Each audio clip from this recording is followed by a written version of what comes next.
Praise the lord. తండ్రి కుమార పరిశుద్ధాత్మ నామమునకే మహిమ కలుగును గాక. 29వ తేదీ 9వ నెల 2024వ సంవత్సరం. ఈరోజు దేవుని మాట మత్తయి సువార్త 10వ అధ్యాయం 22వ వచనం. అందరం చదువుకుని దేవుని నామాన్ని మహిమపరుస్తాం. మీరు నా నామము నిమిత్తము అందరి చేత దూషింపబడతారు, అంతము వరకును సహించిన వాడు రక్షింపబడును. హల్లెలూయా. ప్రియమైన సహోదరి సహోదరుడా, దేవుని మాట సెలవుస్తున్నటువంటి మాట. దేవుడు అంటున్నాడు కదా, ఎందరైతే దేవుని పిల్లలుగా ఉండడానికి అధికారం పొందుకుని ఉన్నారో, ఎందరైతే రక్షణ మార్గంలోకి వచ్చి ఉన్నారో, ఎందరైతే దేవుని మాట లోబడి ఉన్నారో అటువంటి వారందరినీ కూడా దేవుడు అంటున్నాడు, మీరు నా నామము నిమిత్తము ద్వేషించబడుదురు.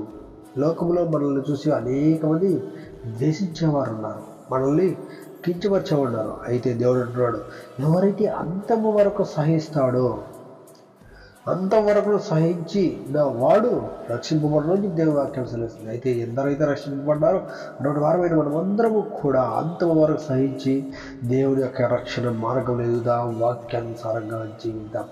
ఈరోజు ఈ మాటను దేవుడు దీవించి మనందరి జీవితంలో ఫలింపజేయను గాక. ఆమేన్.